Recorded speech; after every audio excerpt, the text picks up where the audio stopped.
ஆச்சி பாதாம் ட்ரிங்க். ஆச்சி பாதாம் ட்ரிங்க் ஒன்னு வாங்கினா ஒன்னு ஃப்ரீ. முதல்ல பேசியிருப்பாருன்னா ராமதாஸ் இந்த பிரச்சனையே வந்திருக்காது. ஒரு கூட்டணி போகணும்னு நினைச்சுக்கிட்டு கீழே இறங்கி போனா எடப்பாடி தூக்கி சாப்பிட்டு ஒழுங்கி யாப்பம் விட்டுட்டு போயிருவாருங்க. ராமதாஸுக்கு தெரியும். ஐயா எதுக்கு இந்த இயக்கத்தை தொடங்கினார், அந்த கொள்கைகள் அந்த லட்சியங்கள் நிச்சயமாக நம்ம நிறைவேற்றும், மாற்று கருத்து கிடையாது. அதுதான் மேட்ரு. இப்ப ராமதாஸ் இவ்வளவு ரப்பம் டப்பா கூட்டணி பேசுறாரு. ராமதாஸ் ரொம்ப சூடான லீடருங்க.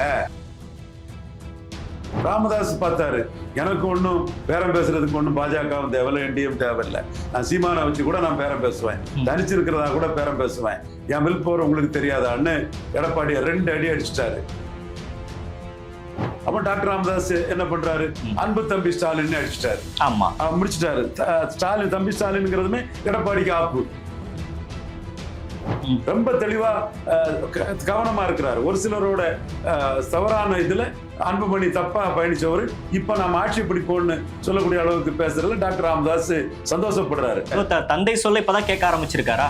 கண்டிப்பா நீங்க தனிச்சு போயிருவீங்கிற ஒரு தில்லும் தைரியமும் உங்களுக்கு இருந்தாதான் எடப்பாடி 40 சீட்டு தருவாரு. ஈடிக்கு பயப்பட மாட்டோம், மோடிக்கு பயப்பட மாட்டோம், உதயநிதி பேசுறது அது எப்படி சார்? அது சும்மா மாநில கட்சிகள் இப்படி ஹீரோயிசம் காட்டுவாங்க, அப்பதான் நிக்க முடியும். இதோட பெரிய ஹீரோயிசம் தம்பி சீமான் காட்டுறாரு.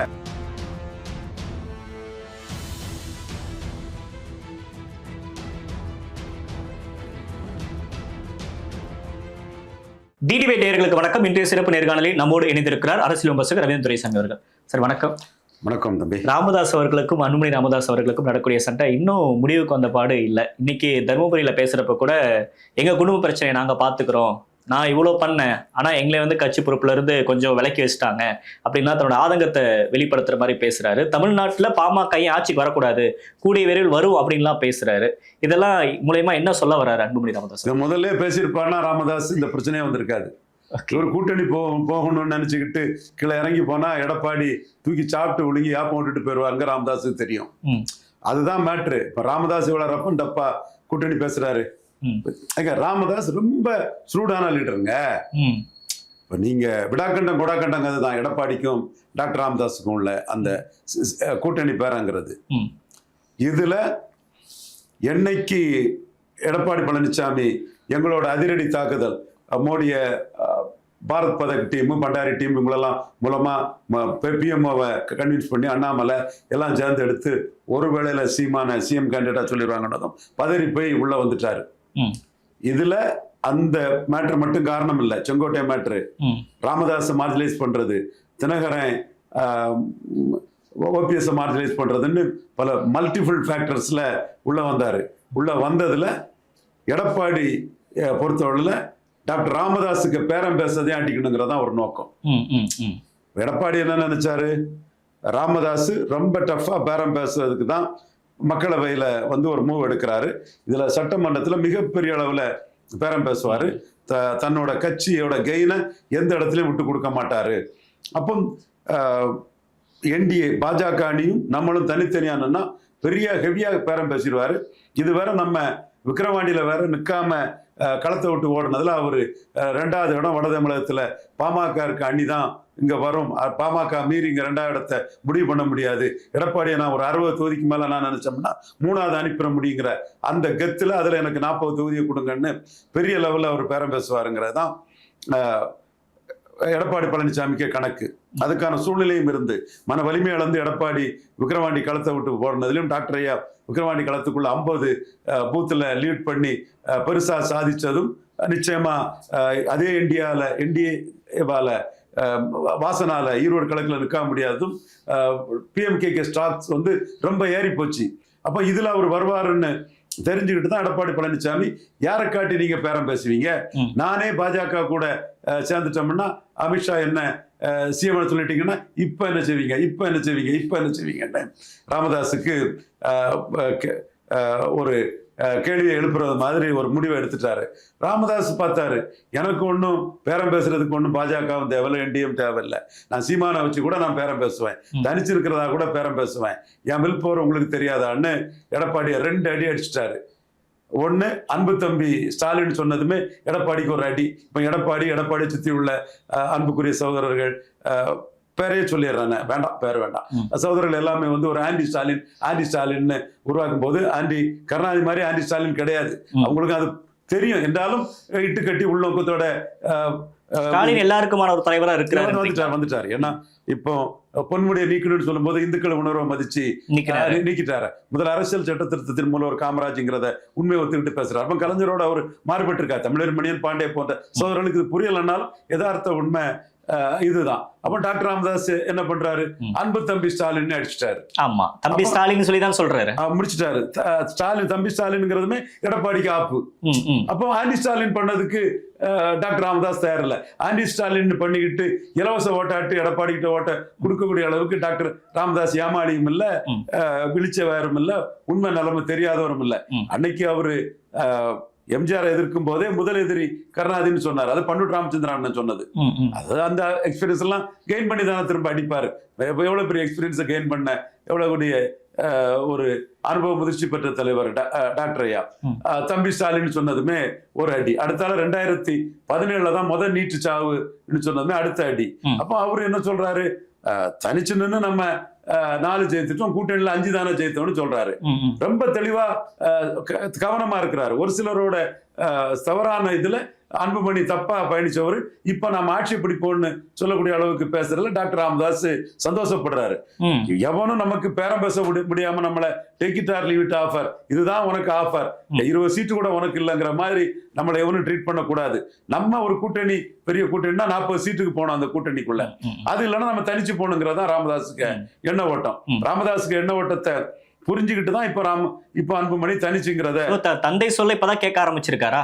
கண்டிப்பா நீங்க தனிச்சு போயிருவீங்கிற ஒரு தில்லும் தைரியமும் உங்களுக்கு இருந்தாதான் எடப்பாடி 40 சீட்டு தருவாரு.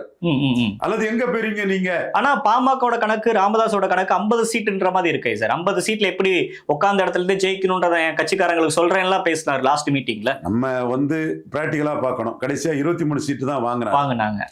மேக்சிமம் அவங்க வாங்கினது வந்து 31 சீட்டு. தம்பி கணேஷ்குமார் வந்து முன்னோட ஏறிதான் போவோம்னாரு ஒரு பேட்டியில. அப்ப அந்த தம்பியோட கருத்தை நம்ம ஏத்துக்கிறோம். முன்னோட அவங்க ஏறி போறக்கூடிய சூழ்நிலை இருக்கிறாங்க. இப்ப எடப்பாடி பலகீனப்பட்டிருக்கிறாரு. வடக்க மட்டும்தான் எடப்பாடிக்கு சீட் கன்வெர்ட்டிங் பொசிஷன் இருக்குது. அப்போ பாமகவுக்கு ஒரு முக்கியத்துவம் கொடுத்துதான் அவர் தீரணும். எதிர்கட்சி தலைவர் அந்தஸ்துக்கே பாமக அவருக்கு தேவைங்கிறதான். அவர் பாஜகவோட சேர்ந்துக்கிட்டு பாமகவுக்கு பார்கெனிங் போற அடிச்சிடலாம்னு நினைச்சா அது டாக்டர் ராமதாஸ் அலோவ் பண்ண மாட்டாரு. அன்புமணிக்கு இந்த மாதிரி சக்கர விகத்துல புகுந்தா எப்படி வெளியே வருதுன்னு தெரியாம திணறக்கூடிய இன்எக்ஸ்பீரியன்ஸ் ஆளு. Doctor well experienced. அப்போ அவர் அதுல வில் போரோட நிற்கிறாரு. அந்த புள்ளிக்குள்ளதான் சீமான கூட அவர் அந்த நிழல் பட்ஜெட் மாநாட்டுக்கு அழைப்பெல்லாம் கொடுத்தது. சீமான் மாநாட்டுக்கு பெரிய வாழ்த்துக்களை தெரிஞ்சாரு. இப்போ CR பாஸ்கரன் போன்றவங்க விஜய மையமா வச்சு கூட செல்ல முகல் பண்றாங்க. டாக்டருக்கு அதுல எதுவும் கன்கரன்ஸ் இருக்கிற மாதிரி எனக்கு தெரியல. சோ அவர் தனிச்சு நிற்போம், சீமான ப்ரொஜெக்ட் பண்ணுவோம், விஜய ப்ரொஜெக்ட் பண்ணுவோம். எடப்பாடி வந்து எங்களுக்கு take it or leave it offer ஒன்று கொடுத்துட்டு போயிட முடியாது. அதிமுக 2009 அவ்வளவு சீட்டு ஆட்டி, ஜெயலலிதாவை நாங்க 5-6 சீட்டு தென் சென்னை, விழுப்புரம், திருவள்ளூர், மயிலாடுதுறை, சிதம்பரம், சேலம்னு ஜெயிக்க வச்சோம். ஒரு சீட்டு கூட எங்களை ஜெயிக்க வைக்கல. 2 லட்சம் 2.5 லட்சம் ஓட்டுல நாங்க தருமபுரிக்குள்ளே கடுமையான லீடிங்ல தோத்து போனோம். 2019 நானே சொன்னேன் நியூஸ் 7 விஜயன் பேட்டியில 20 அடிபட்டு போவோம் வட தமிழகத்துல, 20 சீட்டும் அடிபட்டு போச்சு. அதிமுக EPS OPS ரெட்டையர்களை வச்சு ஒரு சீட்டு கூட ஜெயிக்கல. அப்புறம் 2021 ரெட்டையர்களை வச்சு 5 சீட்டு ஜெயித்து நம்ம 36 ஜெயிக்க வச்சோம். உங்களால உங்களுக்கு ஒரு லாபம் இல்லைன்னு சொல்லியாச்சு. இப்ப ரெட்டையர் இல்ல, ஒற்றையர் தான். OPS போனதுனால மற்ற வட தமிழகத்தில் உள்ள செங்குந்தர், பரையர் போன்றவங்க மத்தியில் அதிமுக செல்வாக்கு இழந்திருக்கு. நான்மணிகள் மத்தியில CV சண்முகமும் எடப்பாடியும் சேர்ந்து OPS நீக்கிட்டாங்கன்னு சொல்லும் போது பரையர், செங்குந்தர், உடையார் போன்ற சமூகங்கள் மத்தியில என்னையா இந்த கட்சி இப்படி பண்ணிட்டாங்க OPSன்னு ஒரு அதிருப்தி இருக்கு. அப்ப 2021 உள்ள அளவை விட பிற ஜாதிகள் ஓட்டு குறைவா தான் வரும். அப்போ 19-0, 9-0, 21 சேலம், தருமபுரியில மட்டும் 4 சீட்டு ஜெயித்து ஒரு மயிலம். அப்ப இவரை நம்பி பன்னீர்செல்வம் இல்லாம ஒற்றை தலைமைன்னு இவர் ஆயிட்டாரு. அப்போ பிற ஜாதிகள் எப்படி ஓட்டு போடுவாங்க, நம்ம எப்படி ஜெயிக்க முடியுங்கிறது டாக்டர் ராமதாஸுக்கு முழுமையான ஒரு எண்ண ஓட்டம். இப்ப இவரை வச்சு சீட் கன்வெர்ட்டிங் இல்ல, ஓட் டிரான்ஸ்ஃபரிங் பற்றி இல்ல. இது கூட ரங்கராஜ் பாண்டே, சவுக்கு சங்கர் போன்ற சகோதரர்கள் ராமதாஸ் இப்படி திங்க் பண்றாருன்னு 100% எனக்கு தெரியும். சகாதேவன் மாதிரி நான் என்ன பேசுறேனோ அந்த எண்ண ஓட்டம் வந்து எங்க ஐயா டாக்டருக்கு உண்டுங்கிறது எனக்கு நல்லாவே தெரியும். அப்ப நம்ம நம்ம ஏன் வரிஞ்சு கட்டிக்கிட்டு வேற வழியே இல்லாம எடப்பாடி கூட கூட்டணின்னு அவனும் பேசிக்கிட்டு இருப்பான். நம்ம அமித்ஷா எடப்பாடி சந்திக்கூடிய இடத்துல நம்ம பையன் நிற்கணுங்கிறதான் டாக்டர் ராமதாஸுக்கு என்ன ஓட்டம். அதுல அவர் தெளிவா நிற்கிறாரு. கூட்டணியா கடைசியில மாநாட்டில் வச்சு பார்த்துக்கலாம், அன்னைக்கு வரக்கூடிய சூழ்நிலை வச்சு பார்த்துக்கலாம். தேராத ஒரு கூட்டணியில போய் take it or leave it offer Edappadi முடிஞ்ச அளவுக்கு பார்கெயின் பண்ணுவோம் அப்படின்றது ராமதாஸோட. முடிஞ்ச அளவுக்கு இல்ல, ஹெவியா பார்கெயின் பண்ணுவோம், அல்லது தனிச்சு கூட போயிருவோம். எடப்பாடியோட போனா ஸ்டாலின் வந்து திருமாவளவன் மூலமா பரையர்களை கன்சாலிடேட் பண்ணுவாரு, காங்கிரஸ் மூலமா கிறிஸ்டின் முஸ்லிம்ஸை கன்சாலிடேட் பண்ணுவார். இப்போ பாருங்க, எங்க குடும்பம் சோனியா காந்தி அவங்க கூட போய் ஸ்டாலின் இருக்கிறாரு. திருமாவளவன் கூட்டணியில அப்படியே இன்டாக்டா வச்சுக்கிட்டு திருமாவளவன் இப்போ அதிமுக பாஜக கூட்டணி உடையன்னு பேசக்கூடிய அளவுக்கு திருமாவளவனை பற்றி என்னென்னலாம் சொன்னாம ஸ்டாலின் கரெக்டா இது பண்ணிட்டாரு. அடுத்தால வந்து புரோவன்னியர் பண்ணி இது பரமரத்துப்பட்டி ராஜேந்திரன், லட்சுமணன், எம்ஆர்கே பன்னீர்செல்வத்தெல்லாம் கொடுத்துருக்காங்க. இது எல்லாம் புரோவன்னியர் பண்ணி அதுல ஓட்ட இது பண்ணுவாங்க. உடையார், ரெட்டியார், நாயுடு, பிள்ளை, ரெட்டியார், செங்குந்தர் இந்த மாதிரிப்பட்ட சமூகங்களுக்கும் வன்னியர்களுக்கும் தான் அரசியல் போட்டி. அப்ப அந்த சமூகங்கள் ஓட்டும் சரியா வராது. அப்போ எடப்பாடி கட்சி சி.வி. சண்முகம் ஜாதிவாரி கணக்கெடுப்பு நடத்தாம 10.5 கொடுத்தது, இது எல்லாமே சேர்ந்து மொத்தமா சேர்ந்து சுழண்டடிக்கும் போது 2009, 19, 21 பன்னீர்செல்வம் இல்லாதது ஓபிஎஸ் இருந்த இரட்டை தலைமையில இருந்த ஒரு தன்மை இன்னைக்கு பன்னீர்செல்வம் இல்லாதது. அவர் முக்குலத்தோரா இருக்கலாம், மறவரா இருக்கலாம், அவருக்கு வந்து வட தமிழகத்துல பறையர், அகமுடையார், செங்குந்தர், உடையார் இவங்கள்ட்ட சிம்பதி இருக்குது. அந்த சிம்பதி ஓட்டு 2021 வந்தது கூட 26 வராது. அப்போ உங்களை வச்சு வெற்றிக்கு கேரண்டி இல்லையே. அப்ப நான் ஏன் உங்களை பெருசா மதிச்சு பேரம் பேசிட்டு இருக்கணும்? நீங்க என்கிட்ட வாங்க, 40 தரேன், 45 தரேன்னு வாங்கன்னு டாக்டர் வில் போரோட இருக்காரு. நான் ஏன் உங்களை நோக்கி வரணும்? வெற்றி கேரண்டி இல்லாத, சீட் கன்வெர்ட்டிங் இல்லாம, ஓட் டிரான்ஸ்ஃபரிங் கெப்பாசிட்டி இல்லாத எடப்பாடி கிட்ட போய் நான் ஏன் ஏமாறணும்? ஏன் ஈரோடு விக்கிரவாண்டியில 23% ரெட்டேல வாக்கு உதயசூரியனுக்கு போயிட்டு, குறிப்பா நான் வன்னியர் கம்யூனிட்டிஸ் ஓட்ஸ் போயிட்டு, அந்நியூர் சிவானி ஒரு வன்னியரை விட்டு அதுல ஸ்டாலின் 63% போயிட்டாரு. சரி, ஆளுங்கட்சி இடைத்தேர்தல் ஓட்டுன்னு 10 குறைச்சாலும் 13 குறைச்சிட்டாலும் 50% ஓட்டு ஸ்டாலினால ப்ரோ வன்னியர் பண்ணி நான் வன்னியர் கன்சாலிடேட் பண்ணி பாமக தொகுதியில் எடுக்கக்கூடிய கெப்பாசிட்டி இருக்குது இல்ல, தெளிவா இவரு டாக்டர் தெரியுது இல்ல. அப்ப அவரு எப்படி ஏமாறுவார்? இங்க 4 பேர் ஏசி ரூம்ல இருந்துகிட்டு கள்ள கப்சா கருத்து கணிப்புகள்னு ஃப்ராட் மோசடி வேலை பண்றதெல்லாம் டாக்டர் ராமதாஸ் நம்புவாரா? மோடியே நம்பலையே. மோடியே நம்பாம கனிமொழிக்கு டெலிகேஷன் சீப்பை கொடுத்துக்கிட்டு vote transferring capacity, seat converting capacity, ஈர்ப்பு சக்தி எடப்பாடி வச்சு என்ன இருக்கு, தமிழ்நாடே ஸ்டாலின் தான் மோடியே ட்ரீல் பண்றாரு. இன்னைக்கு டெல்லியில பாருங்க என்ன முக்கியத்துவம், என்ன வரவேற்பு கொடுக்குறாங்க. நான் தானே சொன்னேன் மோடி ஸ்டாலினுக்கு பெரிய முக்கியத்துவம் கொடுப்பாருங்கிறத நாம தானே தொடர்ந்து சொல்லிட்டு இருக்கிறோம். அதுதானே உண்மையாயிட்டு இருக்குது. என் நண்பர்கள் தான் ரங்கராஜ் பாண்டே, கோலாகல சீனிவாஸ், ஜேவிசி சிர்ராம். மோடி நம்ம என்ன ஓட்டமும் மோடி என்ன ஓட்டமும் கரெக்டா தானே இருக்கு. அப்போ ஐபி வச்சிருக்கிறாரு, இந்தியா டுடே கருத்து கணிப்புல 55% ஸ்டாலின் கவர்னு சொல்றாரு. அப்ப அவருக்கு தெரியுது எடப்பாடியால பிரயோஜனம் இல்லைன்னு. மோடிக்கு தெரிஞ்ச எடப்பாடியால பிரயோஜனம் இல்லைங்கிறது டாக்டர் ராமதாஸுக்கு தெரியாதா? அப்போ வெற்றி வாய்ப்பு இல்லாத போது 40 சீட்டு தாங்க. தமிழ்நாட்டுல பாமக ஆட்சிக்கு வரும்னு பேசுறது எல்லாமே ஒரு மாதிரி சீட் பேரத்தை வந்து இன்னும் ஸ்ட்ராங்கா பேசுறதுக்கான ஒரு யுக்தி தானா அது? கண்டிப்பா பாமக, பாஜக, அதிமுக கூட்டணி வரலன்னா என்டிஏ காட்டி பேரம் பேசியிருப்பாங்க. இப்ப அதுக்கு வழி இல்ல, தனிச்சு போன்னு பேரம் பேசுறாங்க, இதெல்லாம் நின்னு பண்றாங்க. எடப்பாடி கூட போனாலும் ஜெயிக்காதுங்கிறது தெரியுது இல்ல. ஓகே, இன்ன வரைக்கும் ராமதாஸ் என்ன சொல்ல வந்தாதோ அதை கேட்காத அன்புமணி தற்போது கேட்க ஆரம்பிச்சிருக்காரு. இது மூலமா அவங்க 2 பேத்துக்கான அந்த விரிசல் ஒற்றுமைக்கு வந்துருச்சு நம்ம புரிஞ்சுக்கலாமா? அன்புமணி தான் இறங்கி போயிருக்காரு, ராமதாஸ் அந்த இடத்துக்குள்ள காம்ப்ரமைஸா தான் கொண்டு போவார். ஓகே, இதுல இன்னொரு முக்கியமான விஷயம், டெல்லியில ஸ்டாலின் சார் நீங்க சொன்ன மாதிரி பயங்கரமான வரவேற்பெல்லாம் இருக்கு, எப்படி பாக்குறீங்க இது? எங்க எடப்பாடியால seat converting capacity, vote transfer capacity இல்லைங்கிறத நாங்க மோடி கிட்ட கன்வின்ஸ் பண்ணிட்டாங்க. அமித்ஷா அங்க வந்தாருன்னா அந்த 20% ஓட்டை உள்ள புடிச்சு போடுறதுக்கு தான் கொண்டு வந்தாரு. சிபிஎம் என்ன சொல்றாங்க, மேக்சிமைஸ் ஆன்டி மோடிங்கிறாங்க. நாங்க மோடிக்கா என்ன சொல்றோம், மினிமைஸ் ஆன்டி மோடிங்கிறோம். அப்போ சீமான காட்டி ஒரு பொலிட்டிக்ஸ அண்ணாமலை எல்லாம் பண்ண ஆரம்பிக்கும் போது எடப்பாடி ரேட்டில்ட் ஆகி உள்ள வந்துட்டார். பல காரணங்கள உள்ள வந்துட்டாரு. உள்ள வந்தவரால சீட் கன்வெர்ட் பண்ண முடியாது, ஓட் டிரான்ஸ்ஃபர் பண்ண முடியாதுல மோடிக்கு தெரியாதா? என்ன சீட்டு வந்தது? ஒன்னும் வரல, பார்லிமெண்ட்லயும் வரல. அசம்பிளில 20 சீட்டுக்கு 4 சீட்டு ஜெயித்தாங்க. அது ஓபிஎஸ் இல்லாத போது திருநெல்வேலி சீட்டே முக்குலத்தோரும் சரி, பிற ஜாதி அதிமுக கோனார் போன்றவங்க மத்தியிலையும் ஓபிஎஸ்க்கு ஒரு பேர் இருக்கு. ஓபிஎஸ் இல்லைன்னா என்ன ஆகுங்கிறது தெரியாதா? நயினார் நாகேந்திரன் ஓபிஎஸ் பார்த்தா ஓபிஎஸ் லீடர் அமுக்குலத்தோர் கம்யூனிட்டியில, மறவர் கம்யூனிட்டியில லீடரா இருந்தவர், சிஎம்ஆ இருந்தவர், ஸ்டாலினுக்கு கருத்து கணிப்புல வந்தவர், இரட்டை தலைமையா 2 ஊர்ல ஒருத்தர், ஒரே இலையில அவரு ஒரே இவருன்னு சொல்லும் போது இன்னொரு இலையில ஓபிஎஸ் நீக்கிற போது அதிமுக ட்ரெடிஷனல் காஸ்டான விஸ்வகர்மா, கோனார் போன்ற காஸ்டுகளே எடப்பாடியை வெறுக்கிறாங்கன்னா அப்போ ஓபிஎஸ் இல்லாம அங்க எப்படி இது பண்ண முடியும்? 4 சீட்டு ஜெயித்ததுல 9 சீட்டே கேள்விக்குறங்கள் லெவல்ல தான் இருக்கும். அந்த மாதிரி கொங்கு மண்டலத்திலையும் நான் விளையாட கவுண்டர்கள் மத்தியில ஓபிஎஸ் இமேஜ் தான் ரெட்டை தலைமை ஒரு அவருங்கிறது தான் பிளஸ்ங்கிறது வேலுமணிக்கே தெரியும். அப்ப 20க்கே 4 தான் ஜெயித்து அதுலயும் ஓபிஎஸ் ரெட்டை தலைமை இல்லாதது சிக்கல். அப்படி இருக்கும்போது ஸ்டாலின் இங்க வந்து 10 எம்பி சீட்டு காங்கிரஸ் ஜெயித்து கொடுக்குறாரு, ஒரு பெரிய வெற்றி பெறா இருக்கிறாரு. தமிழ்நாடுனாலே ஸ்டாலின் இருக்கிறாரு, 40 சீட்டை ஒரு முடிவு பண்ணக்கூடிய லெவல்ல இருக்கிறாரு, 240 எம்பிக்கள் உள்ள ஒரு கவர்மெண்ட். அதனால ராஜ்நாத் சிங் அனுப்பி கலைஞர் இடத்துக்கு வராரு. இதுல மிகப்பெரிய முக்கியத்துவம் சீமான் கேள்வி கேட்கிறாரு. பாஜக திமுகவோட ஒரு நெருக்கம் இன்ன வரைக்கும் இருந்துகிட்டே இருக்கு. இன்ன வரைக்கும் இல்லாத டெல்லி போகாத முதலமைச்சர் இப்ப ஏன் போறாரு? ஒரு சமரசத்துக்கு உள்ளாக்கிட்டாங்க அப்படின்னு விமர்சிக்கிறாரு. திமுக பாஜக கூட்டணி 99 வந்தது வாஜ்பாய் தலைமையில. மோடி இங்க தோத்ததுனாலதான் வரல ஸ்டாலின். ஓகே, மோடி ஜெயித்திருப்பாருன்னா ஸ்டாலின் கூட்டணிக்கு வந்திருப்பாரு. வெற்றி தான் அங்க குறி. அப்போ மோடிக்கு வந்து மைனாரிட்டி கவர்மெண்ட் ஆன பிறகு 40 சீட்டை முடிவு பண்றாரு ஸ்டாலின். ஸ்டாலினை வச்சு காங்கிரஸ் கன்னியாகுமரியில மட்டுமே டெபாசிட் பண்ண காங்கிரஸ் 10 எம்பி சீட்டு ஜெயிக்கிறாங்க.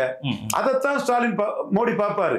காங்கிரஸ் இன்க்ளூசிவ் அலையன்ஸ்ல இருக்கக்கூடிய ஸ்டாலின் தான் எதிரியே தவிர ஸ்டாலின் எதிரிடணும், திமுக ஆட்சியை இது பண்ணிடணும்னு தினமலர் பத்திரிகையிலே போடுறது பொய் செய்தி. தினமலர்ல போடுறதே பொய் செய்தி. அவங்க தினமலர் நிர்வாகத்தோட ஆசையை எழுதுறாங்க. மோடிக்கு என்ன ஓட்டம் அப்படி இல்லையே. ஓகே, ஸ்டாலின் மேல நல்ல மதிப்பு இருக்குன்றீங்க. 22 எம்பி வச்சிருக்காரு. மைனாரிட்டி கவர்மெண்ட் மோடி நடத்துறாரு. ஆனா பாஜக எதிர்ப்பு தானே சார் தமிழ்நாட்டு அரசியலே. எங்க தமிழ்நாட்டு அரசியல் முக்கியமான ஒண்ணுதான். அதை விட டெல்லியில மோடி கம்ஃபர்டபுளா ஸ்டேபிள் கவர்மெண்ட் கொடுக்கறது அதெல்லாம் சார் முக்கியம். தமிழ்நாட்டால நாளைக்கு 29 சிக்கல் ஆயிட்டுன்னா அது யார் பாப்பா? நாங்க அதைத்தான் பாக்குறோம், மோடியும் அதைத்தான் பாக்குறாரு. தமிழ்நாட்டுல வர்றது வரட்டு. இதே இன்னொரு மெசேஜ் தான் எடப்பாடி கிட்ட, நீங்க ஒண்ணு முக்கியமானதுல உங்களை நம்பி சீட்டு ஜெயிக்காது. அதனால அண்ணாமலை எடுத்த 11.4% சீட்டை எங்களுக்கு கொடுங்க. 2 சீட்டு ரெட்டலைன்னா 1 சீட்டு தாமரை வேணும்னு மோடி அரசியல் பண்றாரு. சும்மா நீங்க ஸ்டாலின் எதிர்ப்புன்னு சொந்த அரிப்பா 4 பேர் இங்க தமிழறிவுமணி மாதிரியும் ரங்கராஜ் பாண்டே மாதிரியும் பேசுறதுக்கா மோடி அரசியல் பண்ண முடியும்? இல்லங்க, அது இல்ல, அப்படி இல்ல. ஓகே, ஈடிக்கு பயப்பட மாட்டோம், மோடிக்கு பயப்பட மாட்டோம், உதயநிதி பேசுறது அது எப்படி சார்? அது சும்மா மாநில கட்சிகள் இப்படி ஹீரோயிசம் காட்டுவாங்க, அப்பதான் நிக்க முடியும். இதோட பெரிய ஹீரோயிசம் தம்பி சீமான் காட்டுறாரு. அப்ப ஹீரோயிசம் காட்டினாதான் நிக்க முடியும். அப்ப அவரை பற்றி எழுதின அந்த பயந்துட்டாரு இது பண்ணுங்கதெல்லாம் அடிச்சு அவர் நிக்கிறாரு. அது ஒரு ஹீரோயிசிக் டாக் தான். அது ஒரு மாநில வளர்ச்சி சார்ந்த ஒரு விஷயம் அப்படிதான் புரிஞ்சுக்கணுமா சார்? இதுக்கு பின்னாடி எந்த அரசியலும் இல்லையா? அரசியல் வந்து பாஜக திமுகவுக்கு நேரடி எதிரி இல்லைங்க. பாஜகவுக்கு திமுக நேரடி எதிரி இல்லை. பாஜக பொறுத்தவரை காங்கிரஸ் இன்க்ளூசிவ் அலையன்ஸ்ல ஸ்டாலின் இருக்கனாலதான் எதிரி. இதுதான் 100% ட்ரூத்துங்க. மோடிக்கு என்ன ஓட்டம் இதுதாங்க. ஓகே, நிறைய விஷயங்கள் பகிர்ந்துட்டீங்க சார். உங்க கருத்துக்கு நன்றி. தேங்க்யூ.